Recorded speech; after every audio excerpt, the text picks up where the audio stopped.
I got to bring something up. I don't like what's happening in here this morning. Roy has come in hot.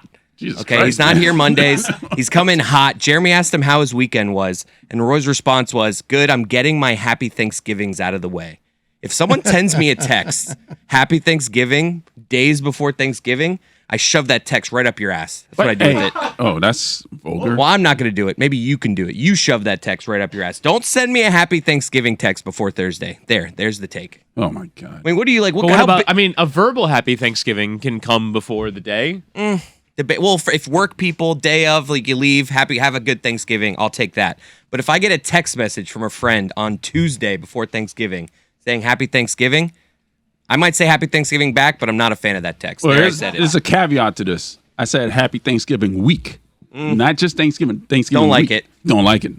Are you that busy on Thursday? You just can't. Yes. You can't. I'm cooking. I'm busy. Don't get me started on the happy Thanksgiving text just in general. You know, it's just like I'm just going to go through the motions, tell you happy Thanksgiving, you say it back. That's our only exchange for the day. It's fair, but I would say to you that grading on a curve of settling for things, you should take things that look happy from Roy in whatever condition they arrive. That's God fair. damn it. That's fair. Look at him. That's usually what's under everything, even the happy Thanksgiving. I get so little happy off of Roy. Roy should send people brooding Thanksgiving. Blow it out your ass Thanksgiving. Blow it out your ass Thanksgiving. Blow Thanksgiving out your ass. Well, this is my favorite holiday. What? And that's the least happiest anyone's ever said that sentence. No doubt. This is my favorite time of year. Huh. I'm a baritone, so I have a deep voice. I would like the top five. Roy, I would like your top five favorite holidays. Yeah. Roy's top five holidays. Yeah. All right, work on that. Yeah, I'll get back to you on that one. But yeah, I like to get it out of the way. I don't like bothering people on days like this because they are busy. They are cooking. But it's more of a bother today. It's more of a bother today because it's like, why is he texting me this today? You guys are with me on this. We got no Mike Shore today, no Ron McGill, no Greg Cody. This is a week at work that everyone's mailing it in, correct? Yep. Look where I started. Yeah, mail it in. Yeah. Yeah, you started with me. Thanks. Well, no, just like with a fun, light topic. Let's keep it light. Let's have some fun. Just another week for me. At LeBatard Show, put it on the poll, please, Roy. Is this work week the most mailing it in work week that there is on the entire calendar?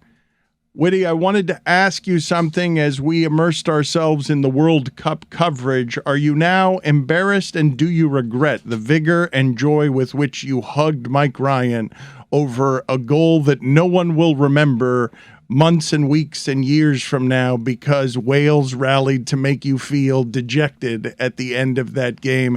Another draw. Stugotz and Billy love to make fun of football, and I imagine a 1-1 draw for the U.S. was very unsatisfying. I don't want to speak for Billy, but I was disappointed. We had the United States getting out of this group, winning that game. I had the United States beating Wales by 5 goals, so I was disappointed once again in the U.S. because I believe in this team because of what Mike and Woody have told me over the last 2 years. I'm going to say this. I have not given up on this team yet. I feel like they have a run in them.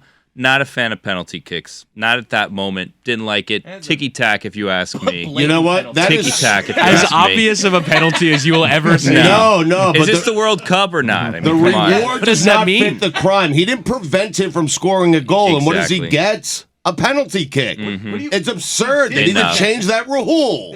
What rule? What this is- rule? no, What this is rule one is of my- this that you're changing? This is one of my favorite things. Witty. He didn't stop a goal. He was right in front of the goal. No. Witty, just hear me out. There are lines on the field. If you kick someone within those lines, it's a penalty. Was it That's how the sport Zimmerman? works. Was it Zimmerman? Was he the guy? Zimmerman, Great yes. hair bun, good-looking kid. Fantastic. Okay? Yep.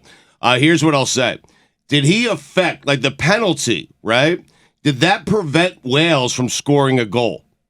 No. Believe it or not, there is actually a segment of the global soccer population that agrees with Stugotz's take. Thank that you. it should Thank only you. be for chances that actually are in on goal that like are a real genuine chance to score a goal. So there is, but you can't like You just want show, an you indirect can't kick stroll from that in. spot, I'm You fine. can't stroll in after telling me soccer's dead for 4.5 years What do you mean? and start changing the rules. He watched after the Cosmos. after 80 minutes. Yes. Did you watch the Cosmos? I did watch the I actually- Cosmos and the no, Arrows. I I mean, commentated on Witty the here. Cosmos before. Oh, you did? Really? Yeah. In the 80s? Look at me, I don't Louie. think so. Bona fides. This is Maximum Stugotz arriving after not 4.5 years, many decades of declaring I'm into soccer this. dead. Well, it's and, been like 8 years because the U.S. missed the last World Cup, but we can get to that. Not another my day. fault. Yeah. All right. and I'm so happy this is your cross to bear now, Witty. he now gets here and immediately starts changing It's a the fair rules. take, Dan. I mean, it is. That it might be a fair take coming from someone else. Okay. Also, no draws in the World Cup. Can we agree to that? Like, what are we doing with that?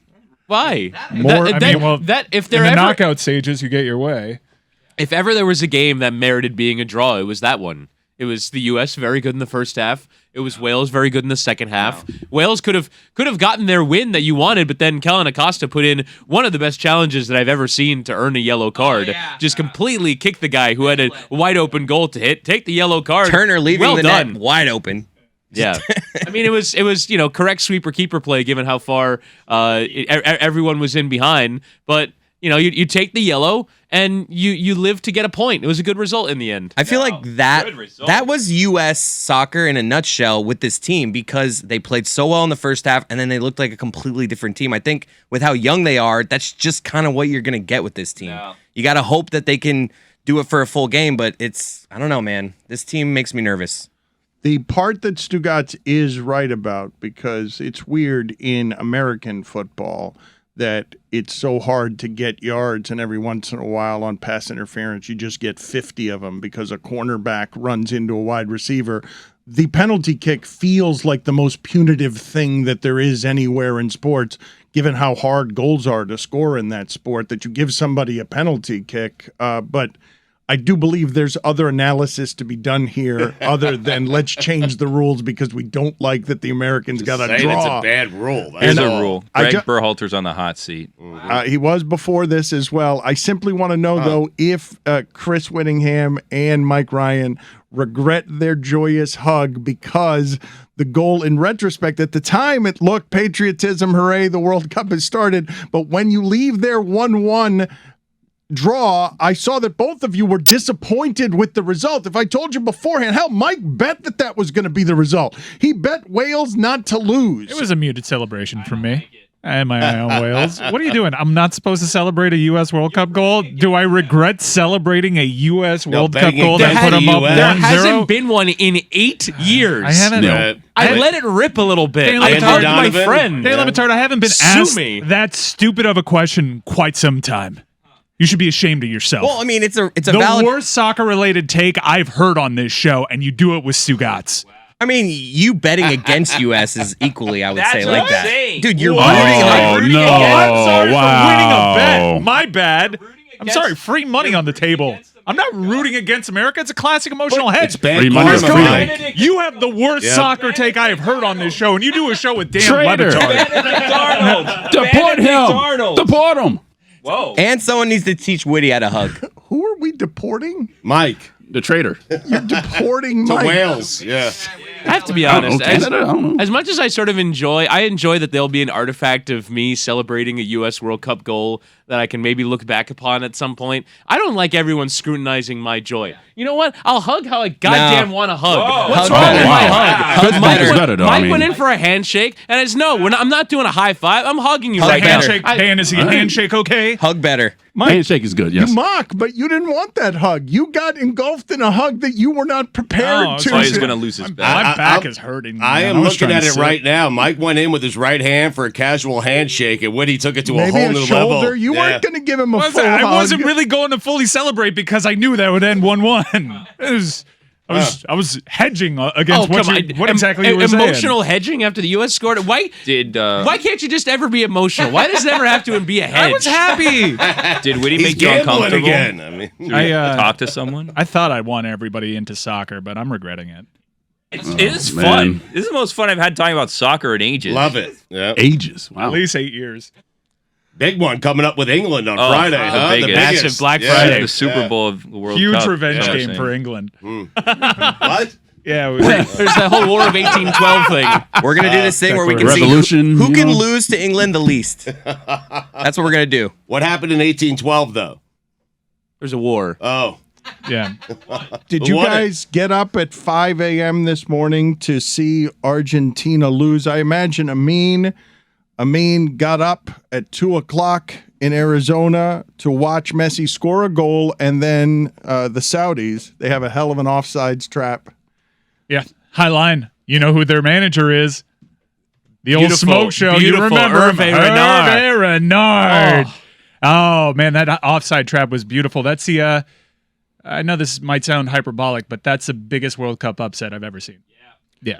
Really? Yeah. you've Of the modern era, I know like the U.S. in the 1950s was, that like was a- kind of a big one, but Is that like a 12-5 in the that's a NCAA tournament? 16-1, man. Get out of here. That's a World Yeah. Cup favorite. Really? The Saudis World were Cup the favorite. Saudis were 22-1 going into the game. At halftime, when they were down 1-0, they were 150-1 to win that game, or 125-1 to win that game. So this is an upset of enormous proportions. Everyone thought the Saudis are going right out of the tournament. Now, not exactly lovable underdogs, Saudi Arabia.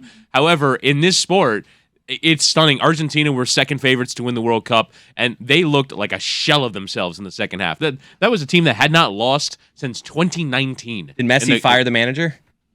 I just imagine after that game, he's like, "You're gone." It's weird that like they did not lose a game for 3 years. And it's straight to doomsday. Fire the manager. Messi's a fraud. All this stuff. All the good work that they've done for 3 years, not losing a game, erased in one 90-minute period. For me, the biggest shock of that result was that it was a deserved result for Saudi Arabia. Saudi Arabia, on the balance of the 90 minutes, and now in this World Cup, you can say 100 minutes because I've never seen stoppage time like this my entire life. They were the better team over the course of two halves. They were electric that second half. These weren't fluky goals. It wasn't a penalty that was just unlucky because someone had a boot out. Saudi Arabia outclassed Argentina.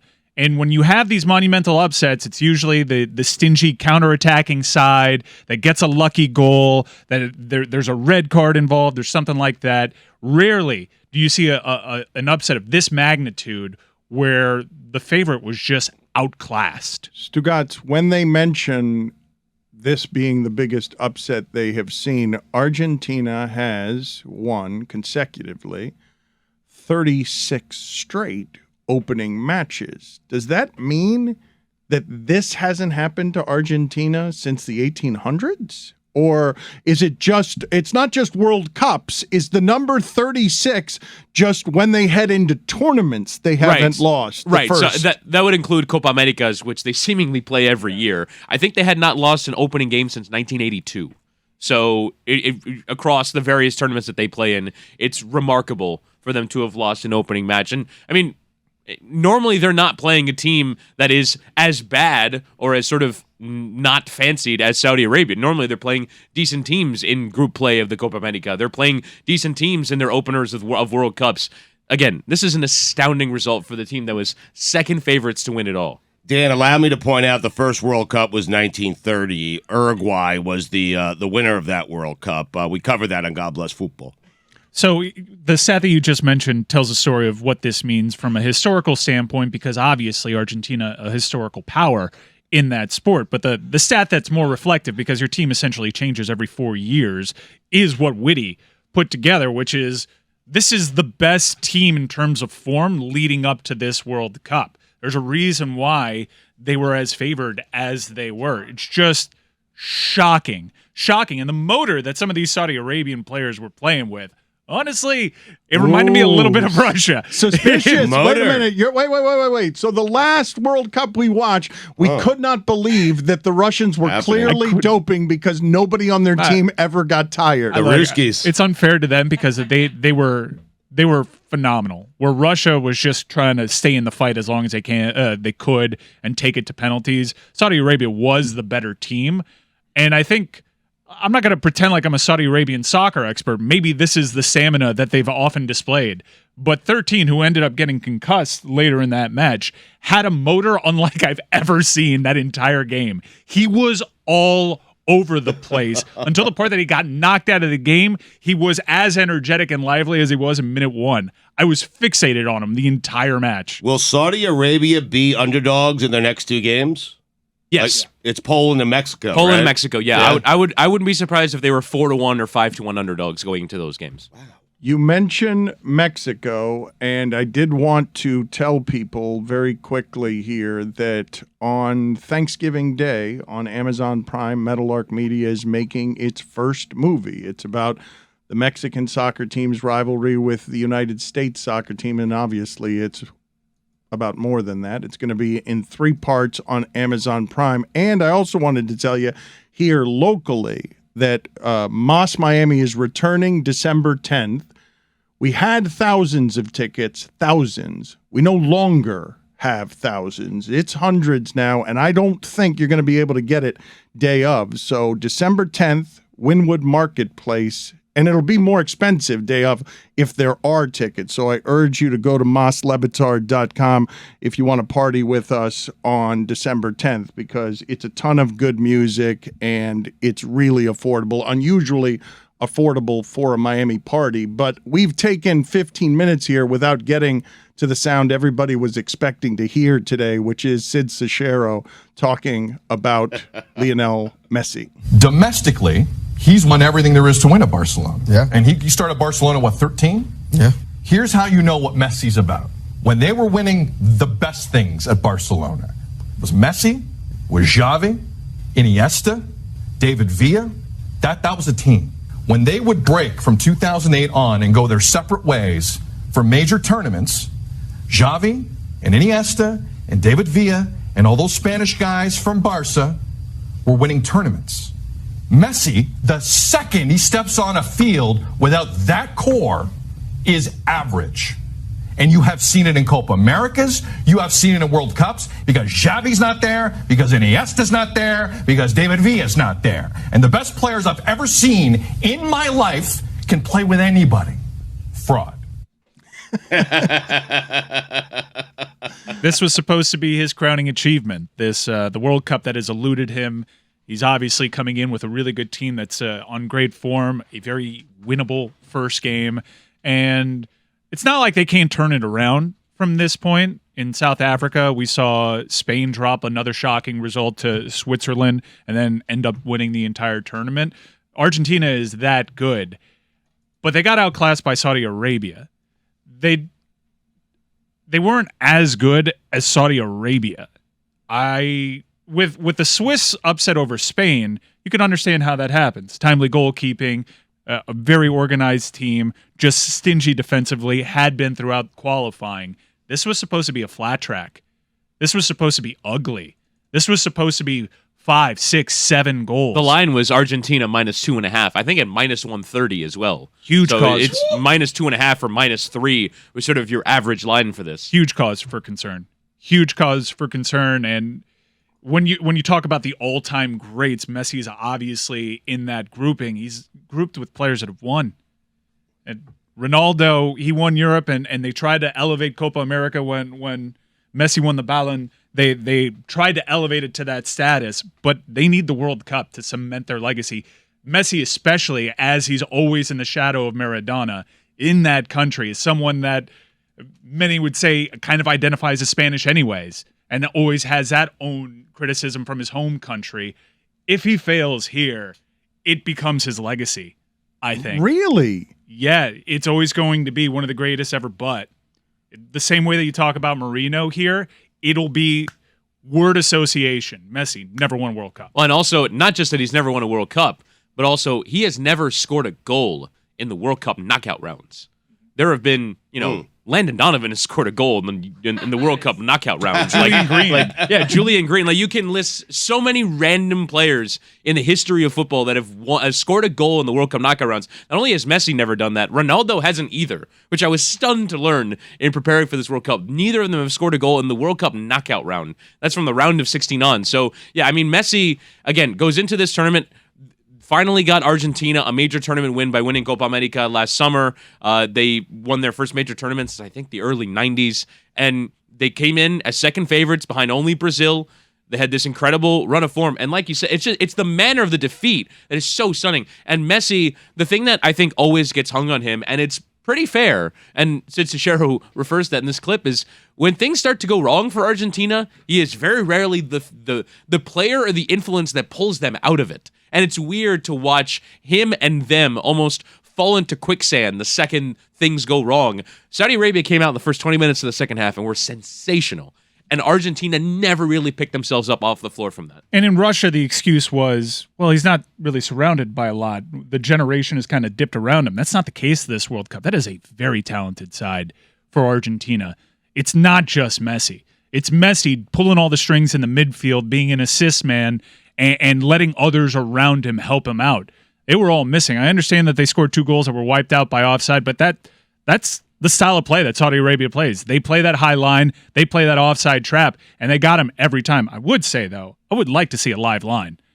The animation that I saw 5 minutes after the offside didn't even feature the player that was holding the line. Didn't feature the player that was the last player in defense. It was just a player that was next to Martinez.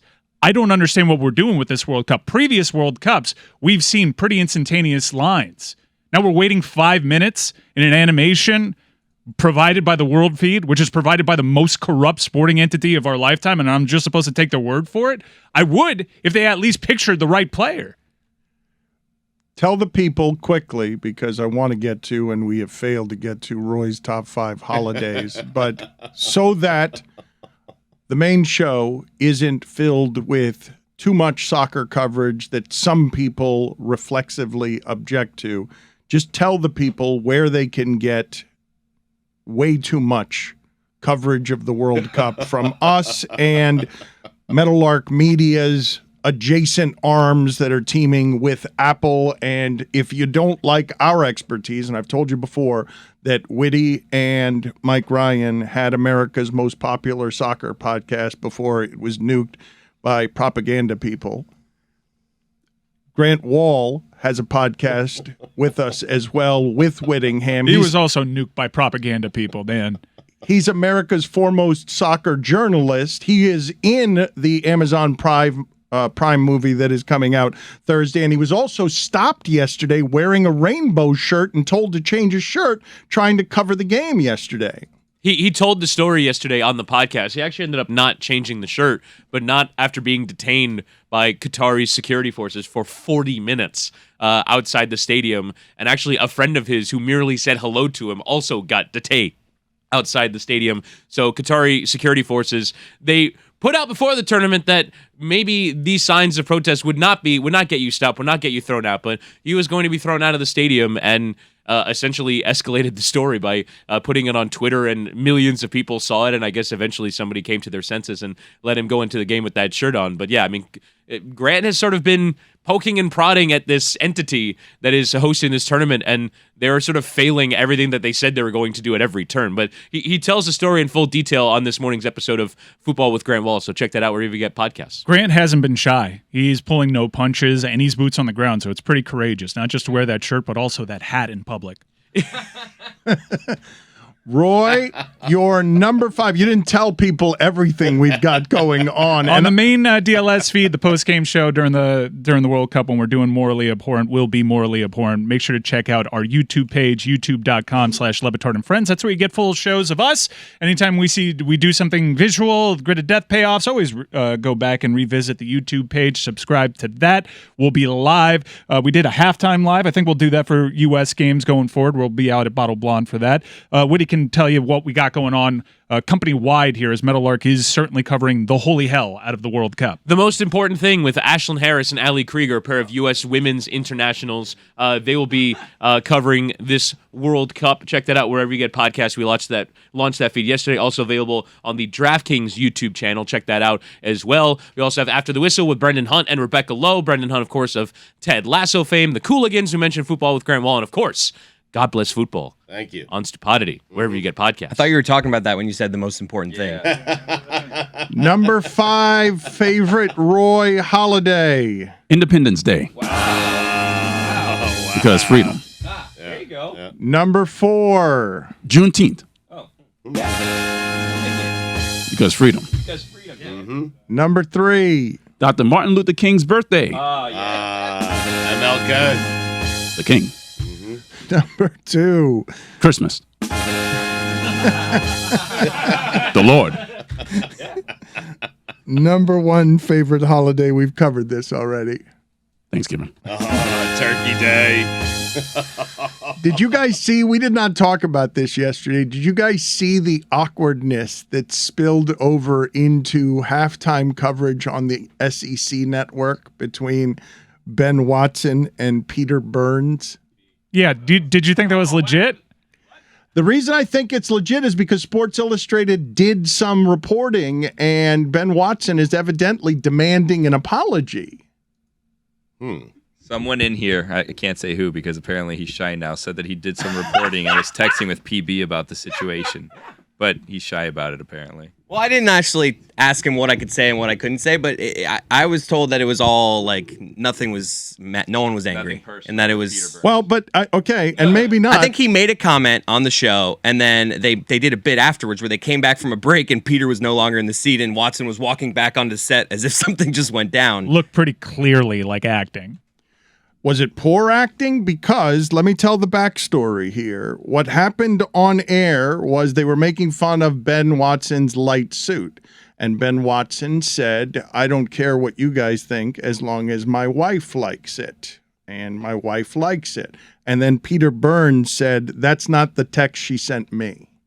From out of nowhere, off the top rope. Totally unsuspecting. Classic PB. He apologized, PB. They had a tweet. Peter Burns sent out a tweet of him and Ben Watson with the hashtag friendship, and Peter Burns was smiling maniacally, and Ben Watson was not.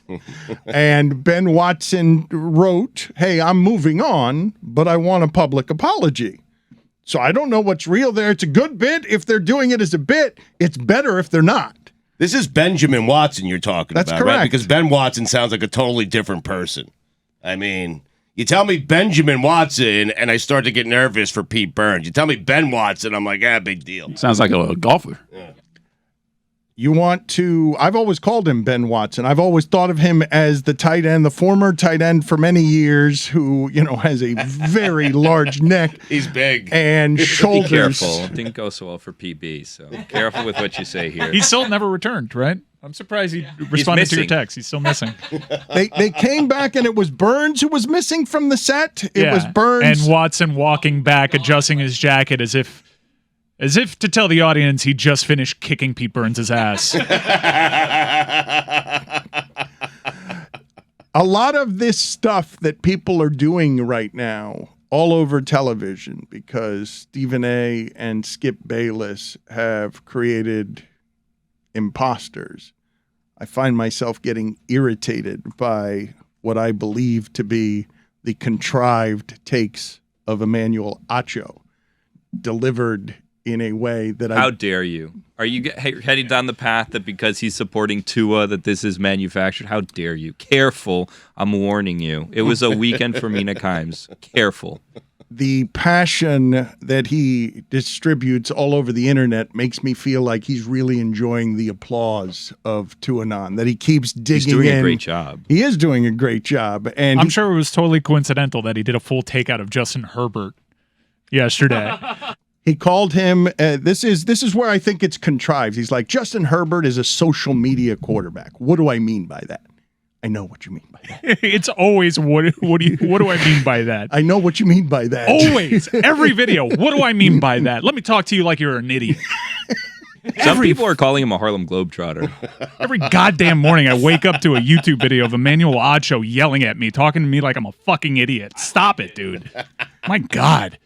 And he's extra passionate on the subject of Tua, but he is now the hood ornament on this, right? Somebody had to take up the national cause, and he has found a lane where he can get maximum applause. I mean, for me, that's Billy Gill.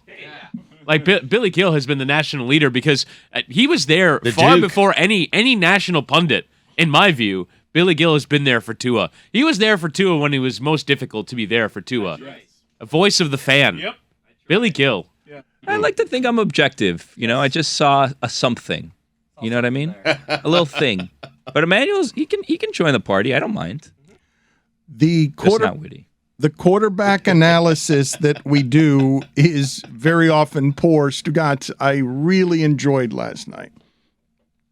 Robert Griffin III talking for a full 4 minutes about Colt McCoy. So much attention to detail. They trust him so much. He tells his wide receiver, you just be there 11 yards away and the ball will be there because I pay attention to details and I'm someone who leads and I'm someone you can trust. Unfortunately, I'm terrible as a quarterback. And I'm going to lose by 4 touchdowns and we're going to be constipated on offense and we're going to be a home underdog of 8 points and then it's going to grow to 10 points because everyone knows I stink. As a Jet fan, I would have killed to have Colt McCoy be my quarterback on Sunday. We win that game. He's not wrong. That's and great. Particularly in the first half. In the first half, you look at it, the box score at halftime, was he 17 of 23 Look for at the box score 175 yards? Halftime. Is there a reason, Stugotz, that you're still holding on to I don't know if I have a quarterback while saying if I had Colt McCoy on Sunday, I would have had a quarterback? I'm just saying any other quarterback last Sunday wins that game. Not the question I'm asking you. Is there any reason you're holding on to I don't know if I have a quarterback while saying Joe Flacco in street clothes would have won that game and while saying that Colt McCoy would have won that game and any quarterback you've ever seen would have won that game except the one that you have that you keep saying I don't know if I have a quarterback? Geno Smith has changed everything. Like, I'm not ready to say Zach Wilson cannot be a good NFL quarterback. I'm not there yet. I have seen signs. I've watched every play that he's played, and there are times where he looks like he could be a good to great NFL quarterback, so I'm not giving up. What I am giving up on is I don't care if we have a quarterback for the next 10 years. Dan, I have a chance to win a division. I love what Robert Saleh did yesterday. He was 2 hours late to his press conference. He was thinking about how to deliver the news about Zach Wilson. A couple of weeks ago, he said, that's my quarterback the rest of the season. This week, he's non-committal. Good. Because I'm tired of trying to figure out whether or not the Jets have a quarterback. What I have a chance of right now this year is to win the division. And if that means they have to do it with Joe Flacco, then do it with Joe Flacco. Because Joe Flacco wins that game on Sunday. He does. He was 2 hours late to say he didn't make a decision on who the quarterback is. He is very punctual, Robert Saleh. Well, and he was 2 hours late. No, this is the first time he was late to a press conference. I'm telling you. And he said, I haven't decided? He said he's non-committal. He has to watch the film. He has no idea who his quarterback's going to be. I'm fine. Let him sit on the sidelines, Zach Wilson, okay? Eat some humble pie and watch how a pro does it. Thanksgiving. Okay, yeah. Watch how a pro, Joe Flacco, handles things on the field and off the field, okay? Did you see Booger McFarland's analysis of what was going on there? No. It's good. He said that Zach Wilson grew up rich, and that's why he doesn't have accountability. Huh.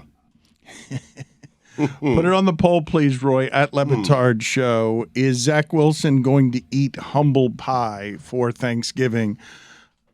I'm curious, Stugotz, because I know you get so distorted by we're 2 games over 500 and we've done a little bit of winning and therefore we can win the division.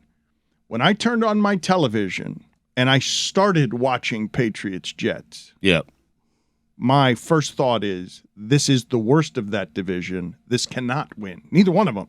Neither one of these teams can win that division. Now, maybe injuries happen and flukes happen, but that's not what I want to be relying on. I think if I ask the country of football watchers, those standings, what they look like right now, is that about right?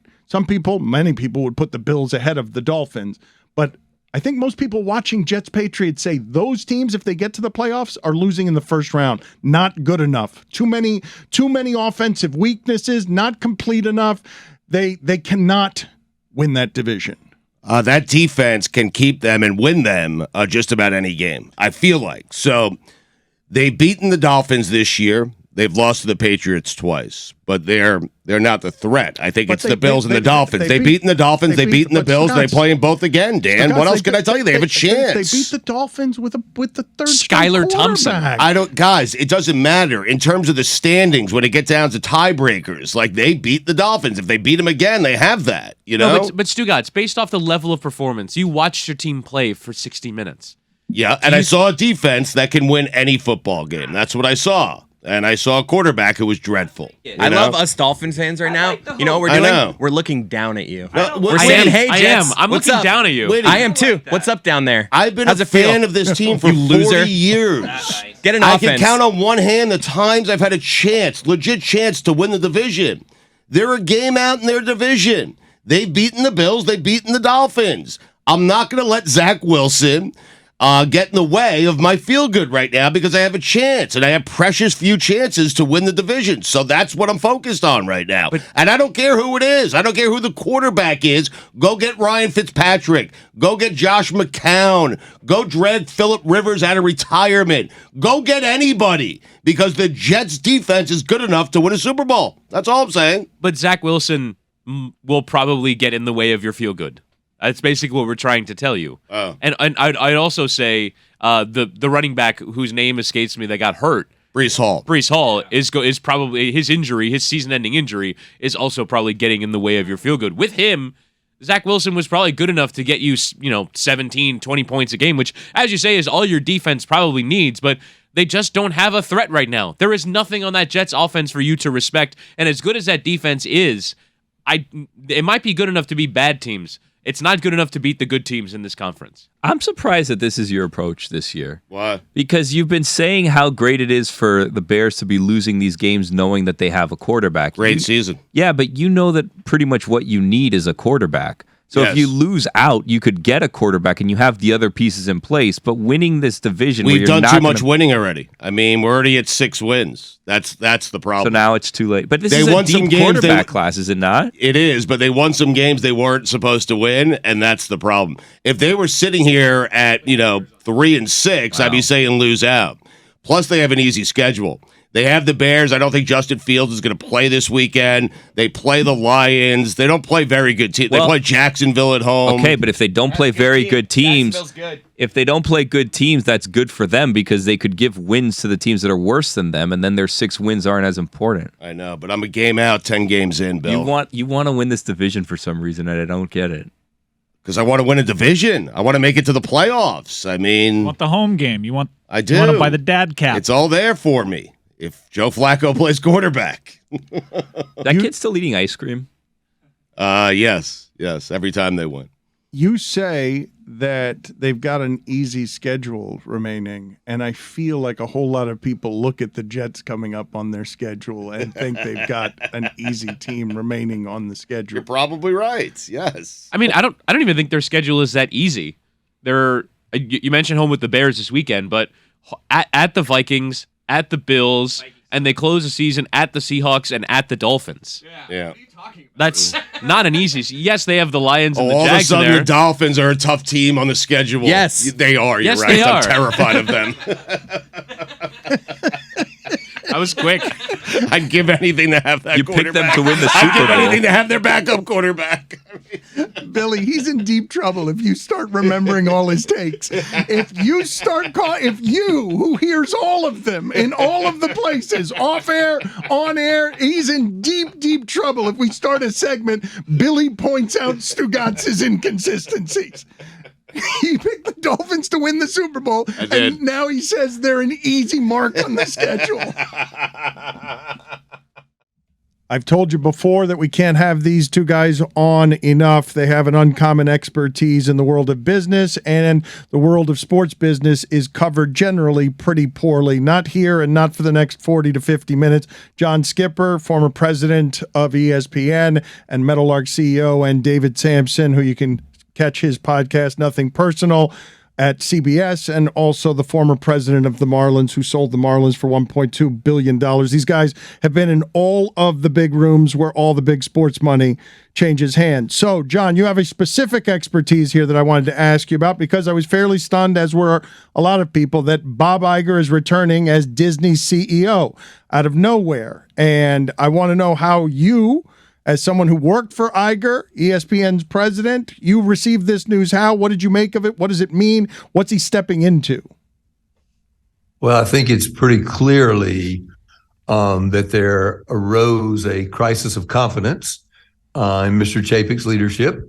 Now, the entire media sector is being hurt, but when an entire sector is hurt, it doesn't mean that the individual companies don't still try to put themselves in a position to drive their stock up. And it is pretty clearly the case that the Disney stock has been in a bit of a down spiral for quite some time. There are ameliorating circumstances for that, a tough job for whoever was in the seat. But the COVID crisis, followed by the downfall in the confidence of the media companies transitioning to streaming companies, and the level of losses in the last call for Disney stockholders created an atmosphere in which they thought Bob was the better person to take them out of the current doldrums. The equivalent to this would be Bud Selig handpicking Rob Manfred, and then a couple of years later saying, I'm not sure that the asset valuation is as high as it should be for all the teams, or the revenue is as high as it should be for the league. So you know what, Rob? We're going to do a little coup here. See you later. I'm coming back. And that's really all Bob did. And Bud, believe me, if Bud could have orchestrated that, he would have in a heartbeat. Well, certainly a big commissioner job or the head of a job of a big media company is a very attractive position to be into. You look at the tenure of Roger Goodell and David Stern before Adam Silver and Gary Bettman and Don Garber and Bud Selig before Rob. People don't leave these jobs easily. And I think even when they do leave them, they have a longing to be back in them. Can't you just picture Iger looking at the stock price go down every day? And whether he diversified his concentrated equity position or not, he clearly lost some net worth. Can't you just picture him, right? This is how I took the news, Dan, last night, that he just waited and he was working in concert with the board to exercise this coup and just was waiting for the price to be down just enough to say, hey, I am the solution to all your problems. And then he comes in, and John, what struck me is I've never seen someone do this. He chose his successor, and now he's replacing him. And he said again, I'm really just here for 2 years to right the ship and find my next successor. That made me laugh. It did. It's funny that you thought of a sports analogy. I was sort of thinking when Dean Smith left the University of North Carolina and how difficult it was to replace him. He put Bill Guthridge, his handpicked successor, in there. When that didn't work as well as people wanted, and Guthridge didn't want to stay very long, they moved to Roy Williams. Disney has gone back to Dean Smith, right? I mean, Disney went back to Dean Smith. And look, Bob is the best media executive of the last 30 or 40 years. He's returned. It's a natural return. He's charismatic. He's visionary in a way that almost no other media CEOs are. So it's not a hard thing to understand, except you will laugh that he succeeded in almost everything except finding a successor. But this time did he's what he wanted, though. That. By the way, the successor was executing his plan. And when Bob Iger opens his eyes this morning, Disney has the same problems as it had last night, don't they? They do have the same problems. Look, to be a CEO requires a lot of skills, and one skill that Bob has in abundance is charisma. It is the ability to articulate a point of view about what the future is going to be and to drive a strategy to get to that. I think Bob Chapek is capable of almost all the same things, though he does not have the sort of stature and the presence of Bob. And in a moment of crisis, they're bringing back the charismatic, visionary CEO. He barely had a chance, though, John. How could he have become Iger? He barely got to take his diapers off. I agree with that. Keep in mind, I worked for Bob directly for a number of years. Bob Chapek was a colleague of mine for a number of years. Bob Chapek did an excellent job. I enjoyed working for Bob, but there is no question that Bob Chapek took the job in very challenging circumstances. You also have the issue of, do you get a clean separation from the past lead, or you get a sort of, gee, I'd still like to hang around and help you. And that's what Bob Chapek got was, gee, I'd like to hang around and help you. Having been in a big job one time, I had the benefit that my predecessor walked out the door and I never heard from him again unless I needed him. And I think that is the easiest way to create success in your successor. And that is not what happened here. To be clear, Disney during the pandemic got hit on all fronts: amusement parks, cruise ships, and being able to make entertainment. They compensated for that largely by making up the gap in Netflix and streaming. And yet still, Disney has 235 million global subscribers and lost $1.5 billion last quarter. It's an amazing spot Iger was in. Retired totally on top. This guy gets dragged across the terrain during a pandemic, and then Iger returns to the rescue as soon as things are, they're not great right now, but they're a hell of a lot easier than they've been the last 2 years. Yeah. I'm sorry, go ahead, David. Now, I was just going to try to role play the conversation between the Bobs, right? Is it a text? Or do you think it was an in-person meeting where Iger sort of comes down off the tower and says, "Hey, Bob"? Or do you think he had Arnold do it, Susan? I'm just wondering how it would go when Bob hears from Bob that he's gone. Do they just go right to severance? Well, remember, Bob Iger did not have an official capacity in which to tell Bob Chapek he was being relieved of his duty. So I don't think Bob and Bob had any discussion of any substance. I think my guess would be that Bob Chapek was surprised, and that, as you suggested, he heard from the chairman of the board, who is Susan Arnold, who called him to tell him he was being relieved of his duties. Is that a phone call? Not even in person? She didn't get on the corporate Disney jet to tell him? That's horrific. They just gave him an extension, by the way. My guess would be that it was on a Zoom call. I would doubt that the chairman of the board flew to see Bob. I got fired by text, John. And when I fired people, I really tried to do it in person. The only one I had to fire by phone was Ozzie Guillen.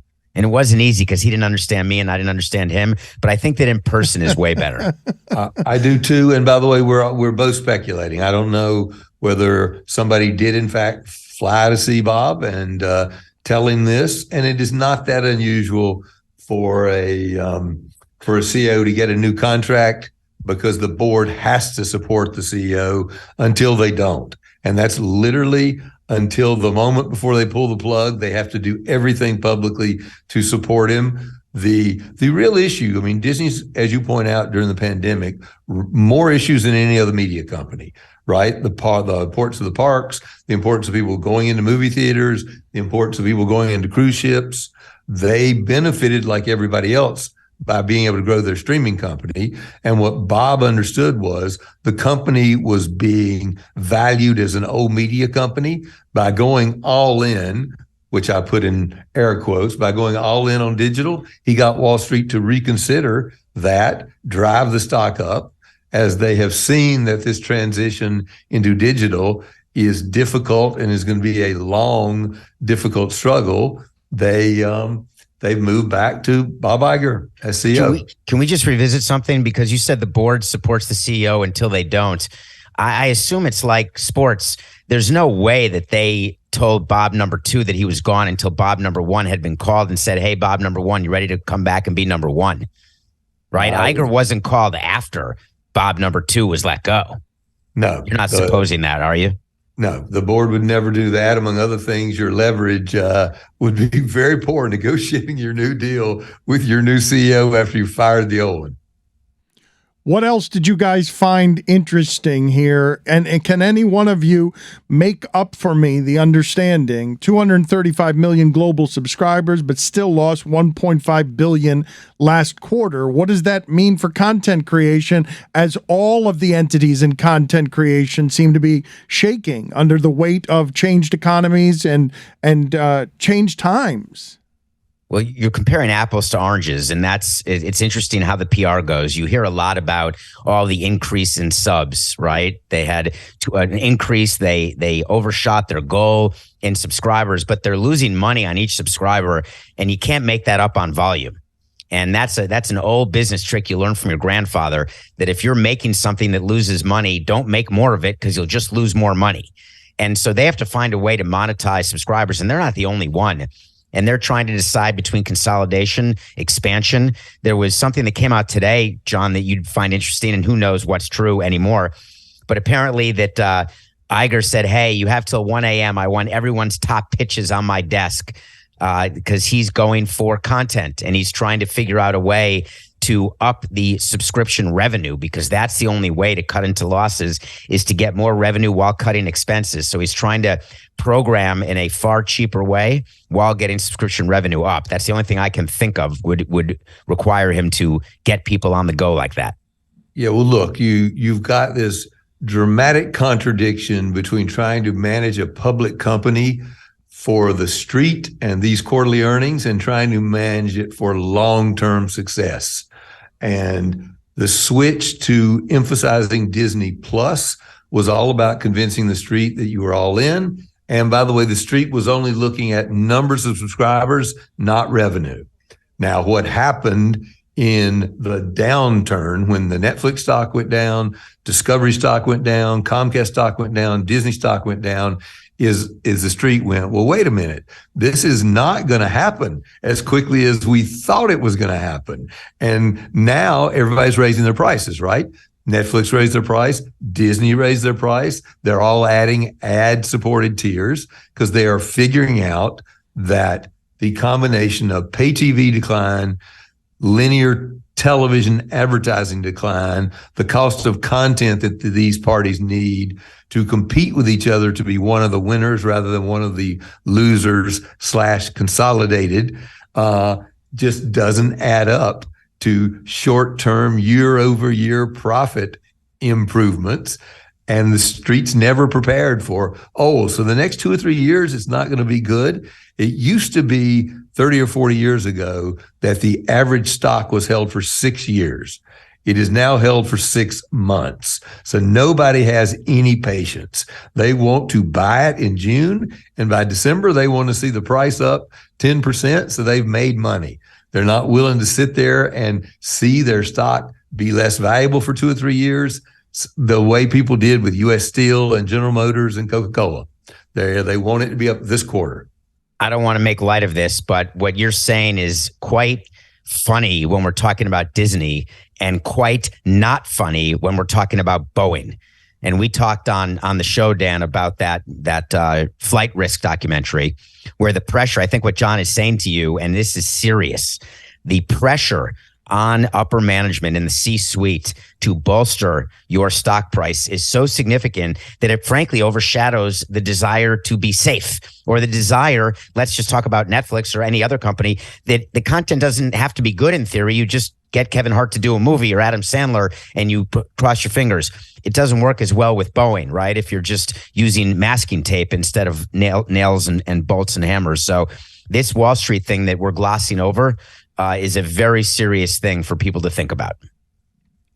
Fox Sports' coverage of Qatar is sponsored by Qatar. I know that some people pronounce it Qatar.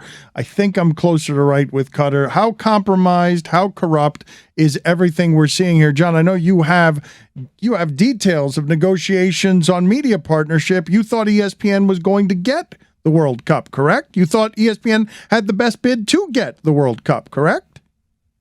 Yes, I did. It's been pretty well documented that the process of awarding the World Cups in 18 and 22 was extraordinarily corrupt.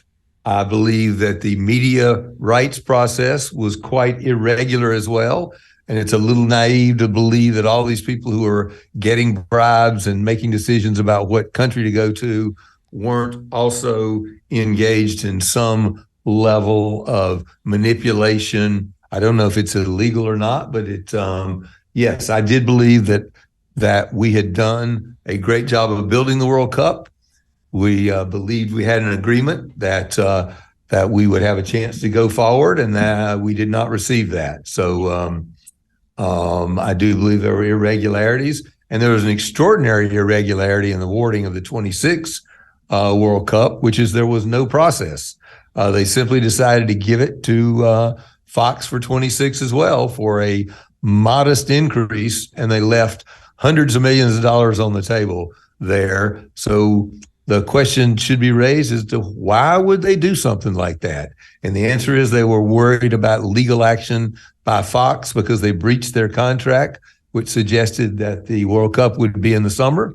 So now it's in the winter. Fox went after them, and they managed to settle that. FIFA did, and avoid additional exposure into their shenanigans by awarding World Cup to Fox. If you were approached on a pay-to-play basis when you were at ESPN, if you were approached, I don't know if you'd tell me, but will you tell me? Yeah. Were you approached? What do you mean pay-to-play? That somebody would... Someone said, hey, we're about to give it to Fox, but if you do the following 7 things, we'll give it to ESPN. Depends on what the 7 are, but that was frequently how business was conducted. But you said there was irregularity, right? First you said that you didn't get it, and then you said the process was irregular. So was the process irregular because you wouldn't do what was asked of you? Or is the process irregular when you didn't get it because the money was just different? Or when you didn't get it, it was regular and this one was irregular? The process to me was irregular because I had told the FIFA officials that I would beat any bid that anyone had. In the ordinary course of events, that should have resulted in somebody coming back to me and saying, do you want to pay to play? What was irregular is nobody came back and said, if you do the following, you will get it. Oh, well, I'm not talking about anything I'm not talking about anything untoward. I'm talking about they have the right to award it to anybody they want to. Low bidder, high bidder, middle bidder. We were the incumbent, and it's often the case the incumbent gets the last shot. They told us, this is rich. They told us we're under such scrutiny to be so straight and above any degree of suspicion that you must put your best bid in an envelope, and that best bid will win. Did you try to get a right of first refusal when you did your original deal, which would give you the advantage when you were an incumbent? Did you try, but FIFA wouldn't do it? FIFA wouldn't do it. And were you willing to pay extra? Because I've always tried to value what the right of refusal is, and people ask me that often. What premium would you pay on a rights deal? And I've had these conversations with Fox, actually. What premium is required for a right of first refusal? What is sort of your analysis on that? How far off the economic chart are you willing to go, given what you know now, which is not having the right of first refusal may have directly led to you not getting the deal? Well, I don't think it was. I don't think there would have been any mechanism to get a right of first refusal. That is much more common in American rights deals than it would be in a deal in Europe. Most deals in Europe are you put your bid in an envelope, they open it up, and they tell you who won, as opposed to the U.S. where you negotiate in private and come up with an offer in private rooms, and in those rooms you do say, what do I have to pay you to keep you from taking this to market? So the bribery you're talking about was on the awarding of the World Cup to Russia and Qatar, not on the media rights. That was irregular. I'm just trying to figure out the difference between irregular and untoward. Business. Bribes and business. Right. Well, no, I wouldn't say that. I would say it's clear that people received payments for their votes. I'm not suggesting that I am aware of any bribes. I'm simply suggesting that. Mark that down. Okay. Make sure that's the lead. An important nuanced distinction. Regardless, though, what I do want to, I'd like to understand what it is that John Skipper has ever had happen before this that involves, I will make the best offer, I lose. Well, I'm not suggesting I made the best offer. I'm suggesting it's highly irregular that the award would happen before somebody had the chance to increase their bid. You sort of said, though, to me just now, I don't mean to push back, but you said that is regular. In Europe, they put it in an envelope, and that's it. There's one round. They open the envelope. Whoever has the higher number wins. I would guess that if you said to them, I'm going to give you the most, that always wins. I did not win here. But you did say you'll give him the most. Well, how often has that happened? How often has that happened where Disney offers the most and the answer is no? It is generally, David, while I did say usually put it in an envelope, usually you get a call back and they say, we're going to do it again. It's used very seldom as one round. This was one round. And you're still willing to only say it was irregular. Irregular. That's as far as he's willing to go. Warner Brothers, I've tried as hard as I can. Discovery CEO. We've talked before about how much money Barkley and all of those guys got, but now the CEO of Warner Brothers and Discovery says he doesn't think they need the NBA. It was an odd thing to say. Why did he say that, John? I believe that if he had it to do over again, he would not say that. I think it is exactly what we were talking about before, which is a public CEO's continual fight to convince the street that they have a plan, that they're not going to do anything to make the investors unhappy. David, I believe, was talking to investors. I don't know if it was a quarterly call or just an analyst call, and he was trying to suggest we will not do a financially unfeasible deal, so you don't need to worry that we're going to spend too much money for the NBA. That's the CEO of Warner Brothers Discovery, David, not this David. Right. For purposes of clarity. CEO David Zaslav, who is a very excellent CEO. He's a smart man. My guess is he was focused on trying to assure investors that they shouldn't worry about what's going on right now. They're going to be one of the ones that emerges as winners, and they will not do a reckless deal with the NBA. It is never a good idea. I don't actually believe he was negotiating in public, but that is how it will be perceived by the owners and probably by the league. And I would be shocked if David hasn't already received a call saying, gee, we're surprised to hear that you don't think you need the NBA. Are you still going to have a negotiation with us or not? And the answer is going to be, we will have a negotiation with you. They do need the NBA, by the way. They're barely, they need the NBA. It's spectacular property. It's growing. It's young. Still linear advertising works there. It's how Turner will keep getting the pay TV money they get now. And I think it does lead to a slightly different discussion. We were talking about how Disney, Netflix, all these companies were down, which does mean that it's going to open up the further discussion for the big streaming companies to buy more sports rights. So I have a different view on that, John. I think that it was extremely purposeful what he did, not a rookie mistake. And I think that he was doing the opposite of what Bob number 2 did at Disney. And he doesn't want to mislead Wall Street, the investors. He's got a company that has tremendous amounts of debt. And there's so much more competition for rights now. And he can't compete. If Amazon wants it, if Apple wants it, they're willing to do deals that do not make sense for a company like Warner Brothers Discovery. And the whole purpose of that merger is not to be completely dependent on one property. And it would not surprise me at all, other than the fact that they renewed all those guys at inside the NBA for a ton of money, which is just a write-off if they don't get the rights, or they can assign them to something else. Maybe we can talk about that. But I think it was a very purposeful statement. I want to give him more credit than that. than saying that it was a mistake, because I think that he wants to prepare people for the very real possibility that there's going to be an irrational bid out there. So if I'm an owner of a team and I hear a comment like this, it doesn't stop me from going to them to negotiate and to see whether they're interested. But I'm not altogether upset, because it's not a one horse race at all for those rights. It's not a one horse race. My guess would be that you'll see there's been only 2 packages, ESPN and Turner. My guess is you'll see a third, maybe even a 4th package. And I think the NBA, given their lofty goals as to what they want to generate in the next media rights deal, would like to have ESPN, would like to have Turner, and would like to have at least 1, maybe 2 streaming partners. But think about it. Then it makes perfect sense, right? Let's say that he's getting Wall Street and his investors and his board ready for the fact they're going to have fewer games for less money.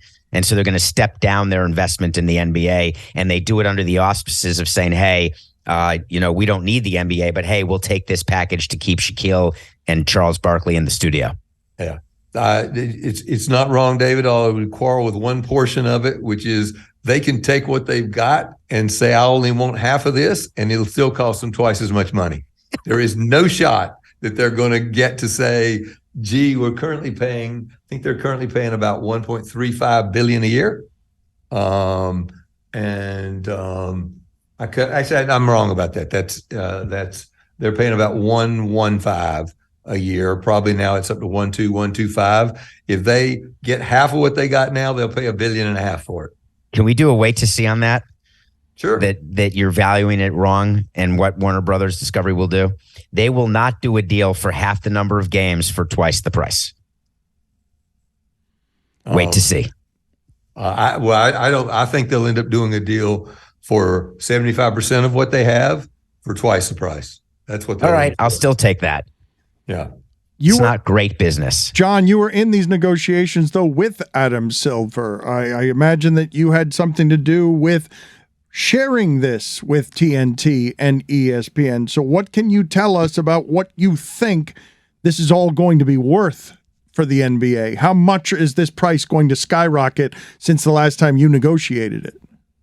I'd be shocked if it's not going to be somewhere in the neighborhood of 250% increase.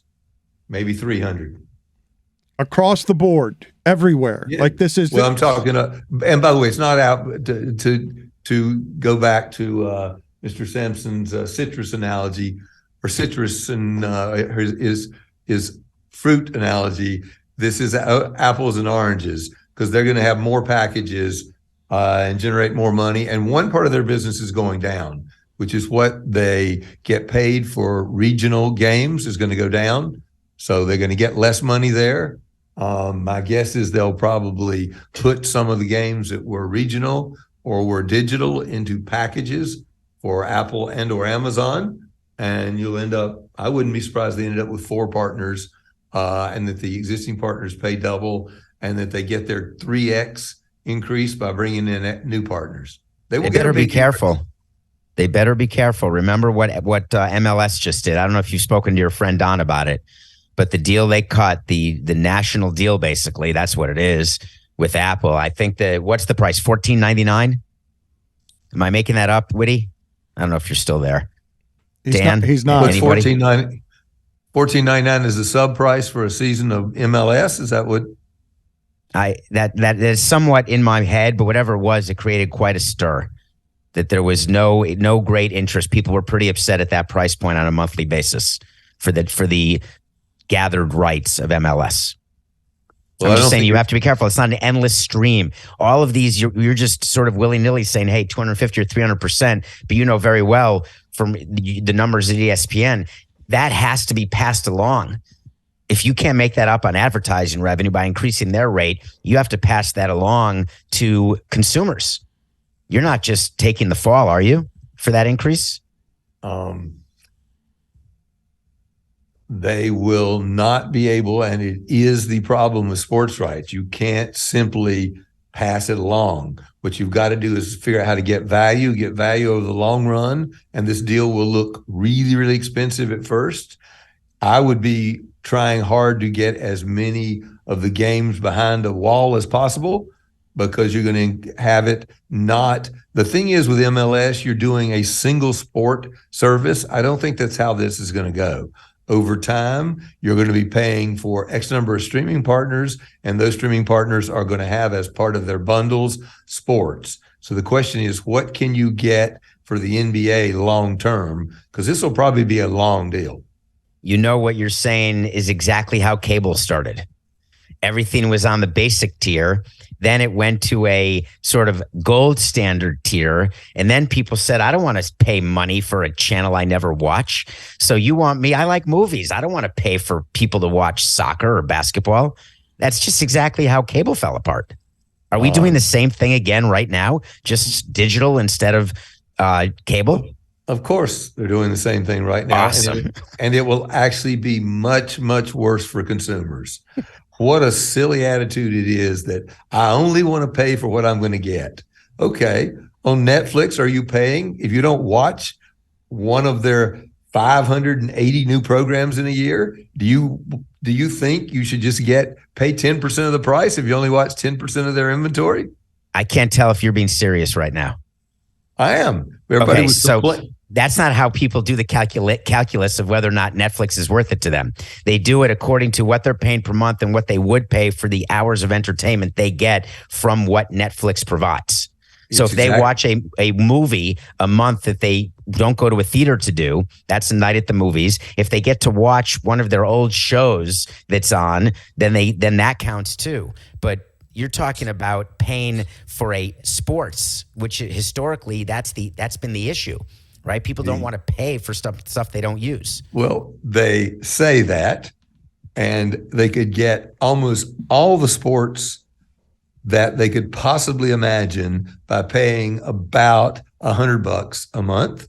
And they're now going to get to pay about $100 a month to buy all of the sports they used to get for $100 a month.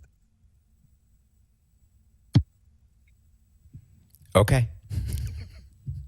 They are, right? You're a soccer fan. You've got to buy 6 or 7 or 8 streaming channels to get all the soccer you want. And almost all that soccer used to be in the basic cable bundle for $75 to $100. Maybe it was going to $100 to $125.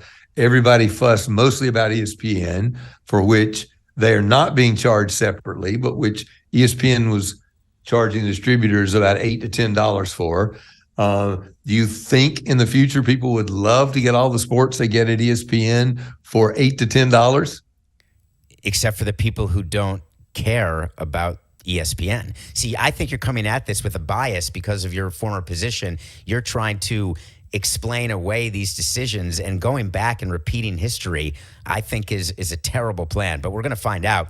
But certainly soccer, I agree. I don't think they're doing it right, but there is a change behind a paywall, quote unquote, in some form or fashion is what's coming. And you said on a previous show, John, there's going to be a time when you want to watch Monday Night Football, you better have ESPN Plus. Yes. It's going to come. I agree. And at some point, just as ESPN has ESPN Plus, and when they have a really, really good UFC fight, you have to pay extra for it. Someday on this show, I made the completely offhanded remark that the Super Bowl will be a pay-per-view event after this round of deals. Now he's put a time on it. Now, before he just said in the future, now he's saying after this round of deals. One last question in this sphere, John. When you got the NBA for ESPN, did you know you were getting it cheap? I knew I was getting it for a reasonable price because we had stipulated amounts that were in the distribution agreements as to what the rate would go to if we lost the NFL. So we had a mathematical calculation we could make, which was just, money in one pocket, out the other, that it still made sense. The reason ESPN paid less this time, less of an increase this time, is because they didn't have that circumstance any longer. Still won't admit it, Dan. Just like you won't admit on the Disney baseball MLB's part. He won't admit it. When he wins the deal and takes total advantage of his friends, not in air quotes, he won't admit it. I think you should wear it, John, like a badge of honor. No. I screwed my friends. There it is. Hey, By the way, it's not. I don't know where you get that at all from the NFL deal. The NFL deal, I didn't screw anybody. Somebody's always getting screwed. Well, in that case, I may have been the recipient. Let's move on to other things here. The demise of FTX. It means what to the crypto industry, and what does it mean to the sports sponsorship industry, David? Well, we just take the money. There's no one's doing any due diligence. It happened locally with Scott Rothstein. It happens all the time where a company comes to you, it's a new company, and your sponsorship people come up to you and say, hey, we have an opportunity to bring in a $10 million partner. And you say, what kind of company? They say, I don't know, maybe like crypto. And you say, great. What's crypto? They say, I don't know. It's some sort of currency. And you say, great. What's the term again? 20 years, 200 million? All right, we're in. And you just don't pay attention much until you realize that you've cut a deal. Miami did this as well. MLB did it with the umpires and FTX. The Heat did it with naming their arena. You just take the money. And if you lose, you lose and you move on. But the level of diligence required to make a decision as to the correctness of your decision, you're not going to do. You're not willing to do because you want the money. That is hard to disagree with. Though if there was a situation in which it was almost inevitable, it was this.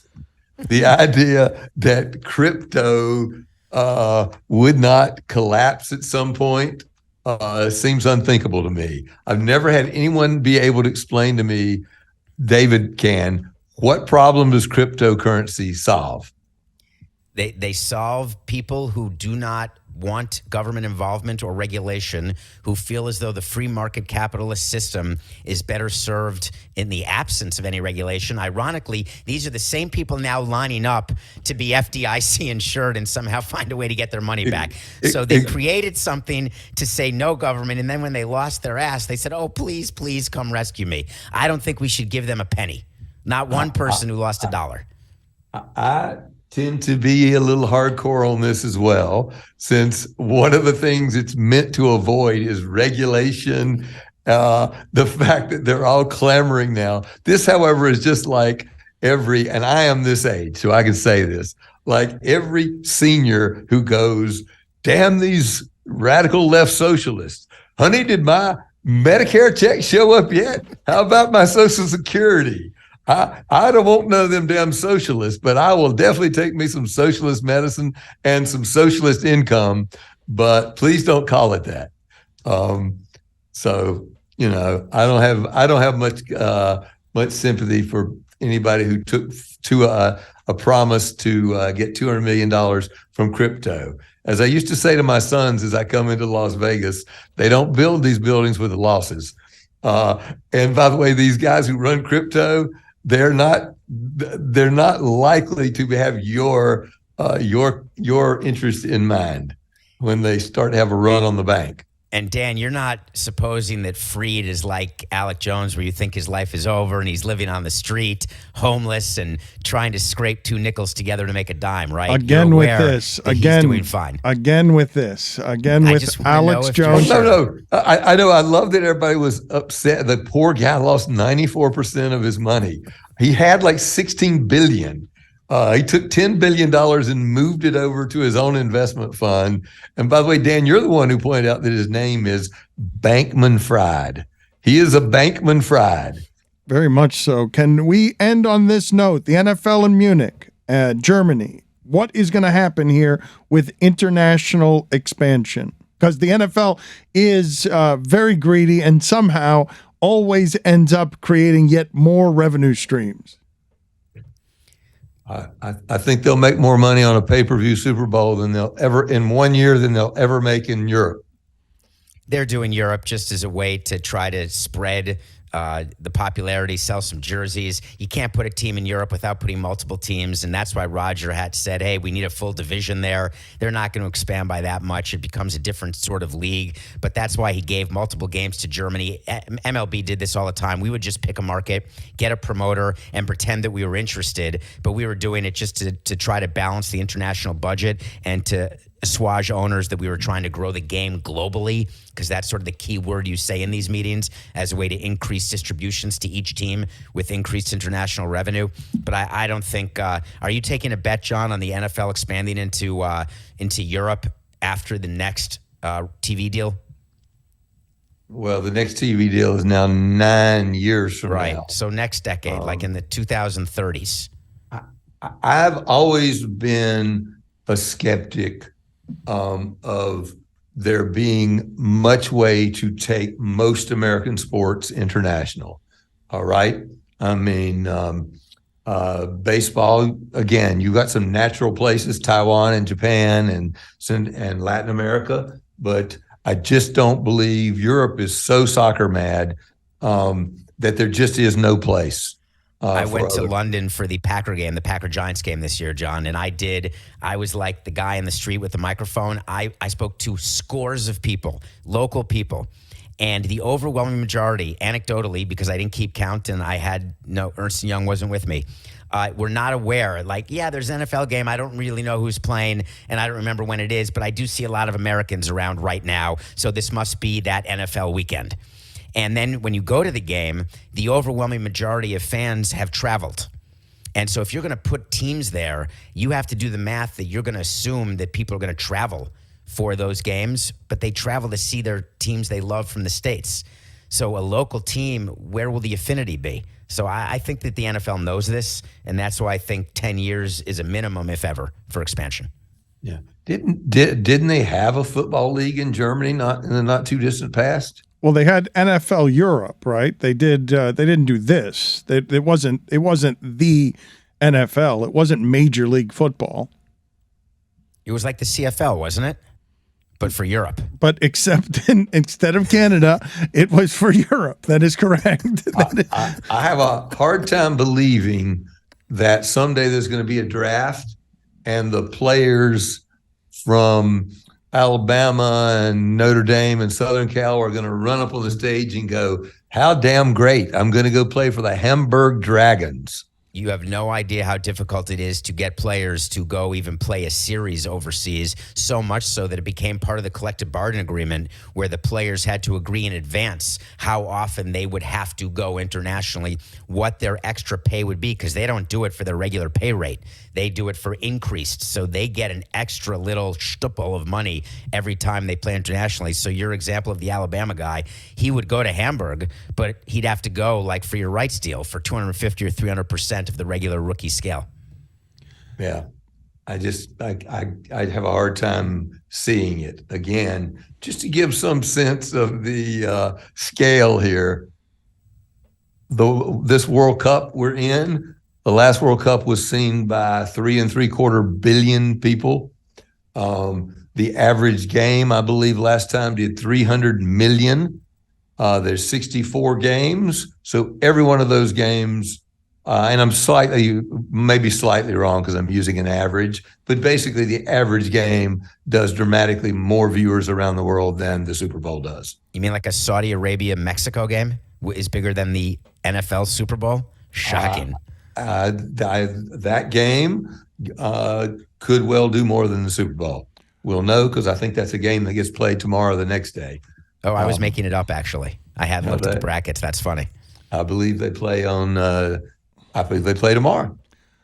Gentlemen, that tomorrow is today. Thank you for spending this time with us. We'll talk to you next time.